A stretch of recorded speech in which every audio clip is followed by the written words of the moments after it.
Halo semuanya, selamat datang di channel saya. Kali ini kita akan memasang dashcam sendiri di mobil. Gampang banget dan pastinya lebih hemat daripada ke bengkel. Yuk langsung saja kita masuk ke tahap unboxing. Untuk set dashcam yang saya pakai adalah merek 70 Mai dengan seri A200.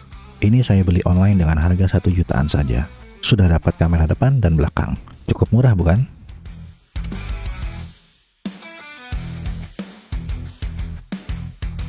Mari kita lihat ada apa saja di dalam dusnya.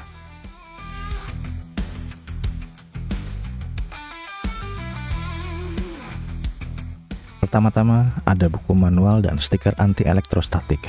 Dapat 2 pasang ya, untuk depan dan belakang. Juga ada ekstra perekat untuk kameranya.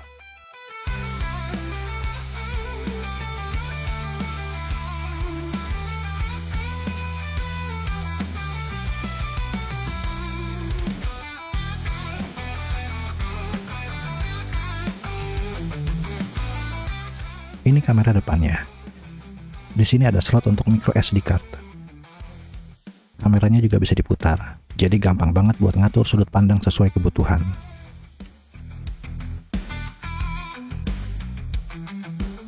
Lanjut ke kamera belakangnya.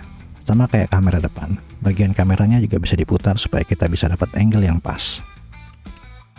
Kemudian kita dapat kabel-kabel untuk koneksi kamera depan dan belakang. Kabelnya cukup panjang, jadi nggak perlu khawatir soal panjang kabel. Bahkan buat mobil ukuran besar sekalipun, sepertinya tidak masalah. Ini dia nih, alat yang sangat berguna, yaitu trim tool. Alat ini bakal bantu banget pas masukin kabel ke sela-sela interior mobil, supaya instalasi jadi lebih rapi. Kita pun juga dapat car charger untuk disambungkan ke soket lighter di dalam mobil.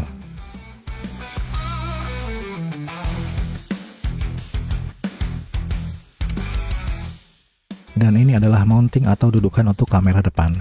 Mounting ini sudah ada perekatnya ya, jadi tinggal tempel saja di kaca depan. Mounting ini kokoh dan gak gampang lepas. Untuk memory cardnya perlu diingat ya, micro SD-nya nggak termasuk di dalam paket, jadi harus beli terpisah.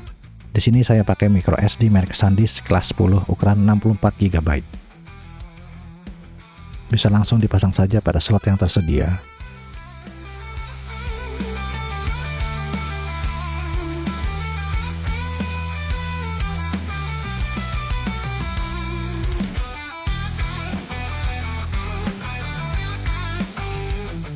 Oke, semua perangkat sudah lengkap. Selanjutnya kita masuk tahap pemasangan. Penasaran bagaimana proses pemasangannya? Mari ikuti terus video ini.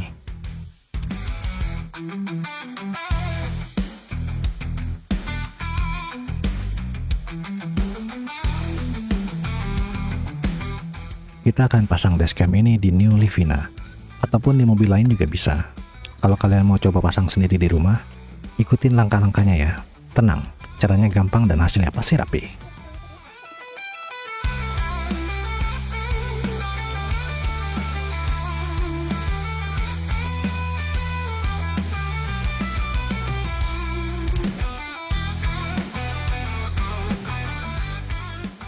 Oke, pertama kita mulai dari pemasangan kamera depan. Cari dulu posisi terbaik di kaca depan.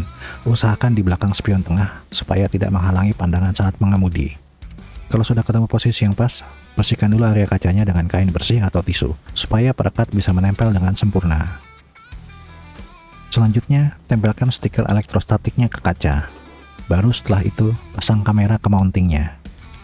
Lalu tempelkan ke stiker elektrostatik.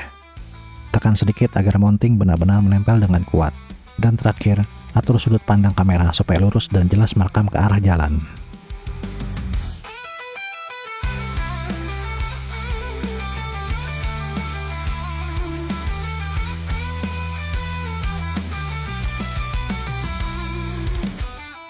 Setelah kamera depan terpasang, sekarang kita lanjut ke pemasangan kabel power. Mulai dari port power di kamera, kita rapikan kabel ke arah atas, masuk ke celah di antara kaca depan dan plafon. Untuk membantu, kita bisa menggunakan trim tool supaya kabel masuk dengan rapi tanpa merusak bagian interior.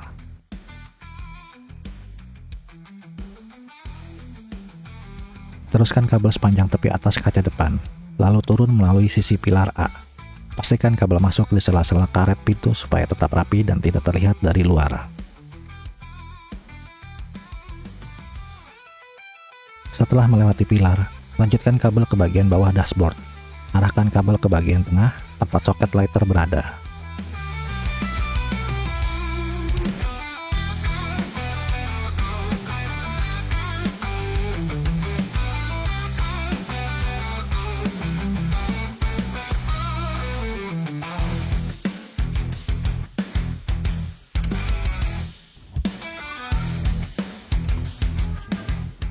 Bisa dilihat, kabel masuk dashboard di bawah setir, lalu keluar di sisi yang dekat dengan lighter.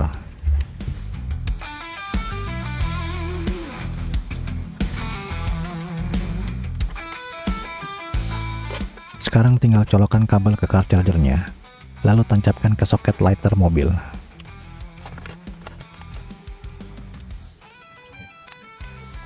Bisa kita rapikan sisa kabelnya dengan kabel tis agar lebih rapi lagi. Oke, setelah semua kabel terpasang dengan rapi, sekarang kita tes dulu kamera depannya. Di sini saya share dulu tanggalnya dan download aplikasinya agar bisa dibuka melalui handphone.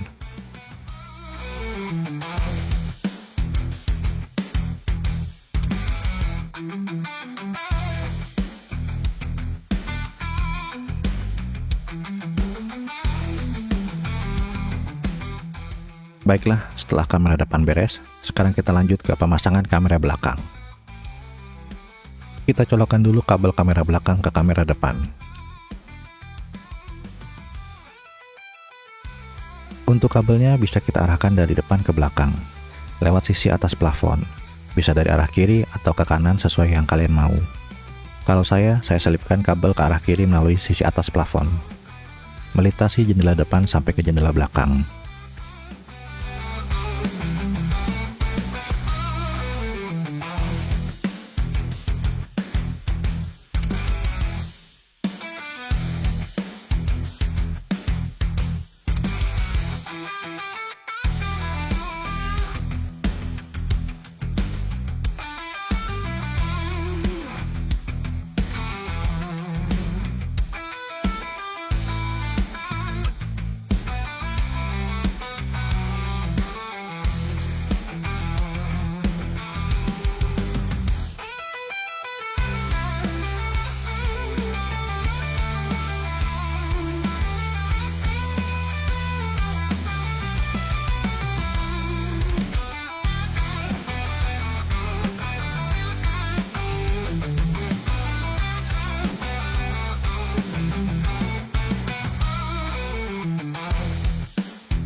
Ketika sudah sampai pintu bagasi, saya masukkan kabelnya ke jalur lampu rem kaca belakang.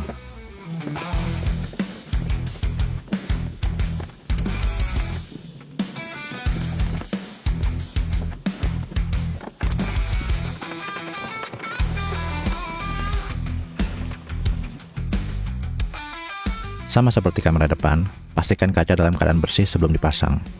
Jangan lupa tempelkan stiker elektrostatiknya dulu, lalu pasang mounting kamera di atasnya.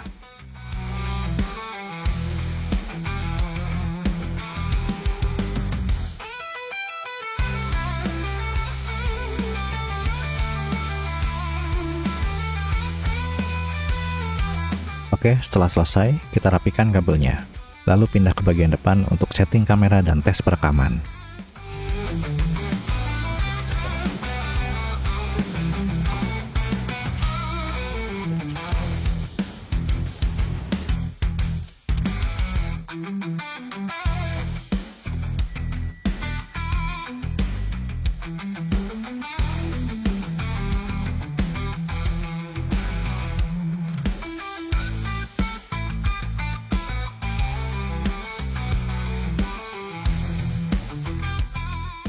Di kamera depan, kita bisa melihat pandangan kamera belakang melalui tombol ini.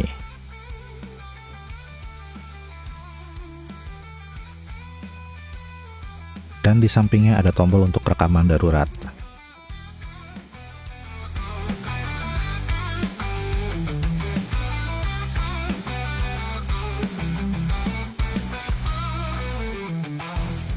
Di sini kita bisa juga melihat hasil rekaman langsung di layar dashcam-nya.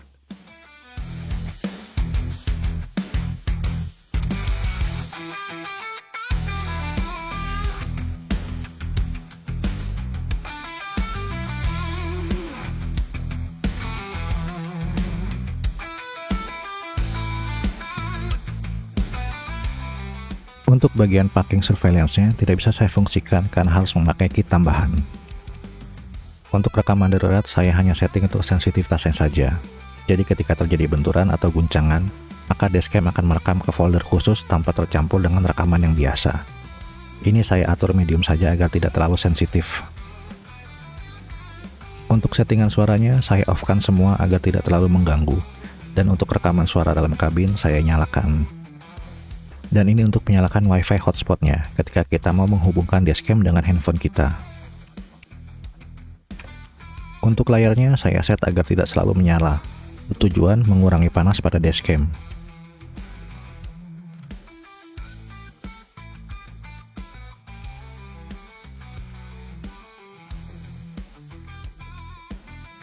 Dan settingan lain-lainnya seperti tanggal, jam, bahasa bisa kita setting di sini.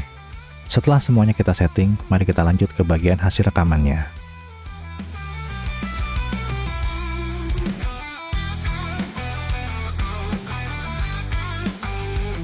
Inilah hasil rekaman dari kamera depan saat siang hari. Gambar terlihat cukup tajam, dan detail kendaraan serta plat nomornya masih terbaca dengan jelas. Sudut pandangnya juga cukup lebar, jadi bisa menangkap area kiri dan kanan jalan dengan jelas.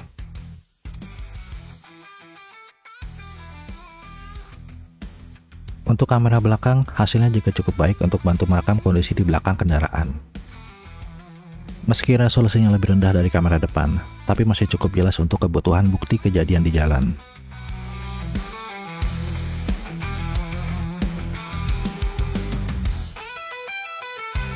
Sekarang kita lihat hasil rekaman pada malam hari. Meski kondisi cahaya minim, kualitas gambarnya masih tetap bisa diandalkan. Pantulan lampu dari kendaraan lain di depan masih terlihat dengan jelas.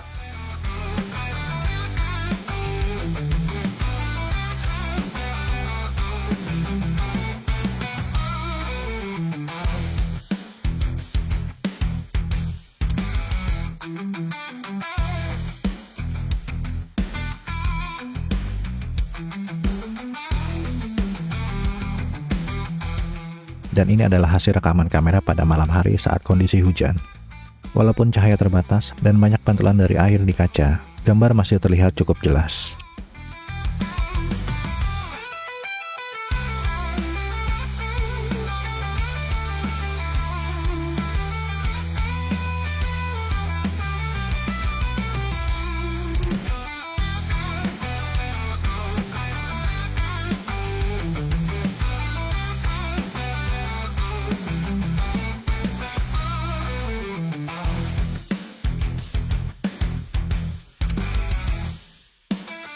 Jadi itulah tadi proses pemasangan dashcam 70 Mai A200 di mobil New Livina.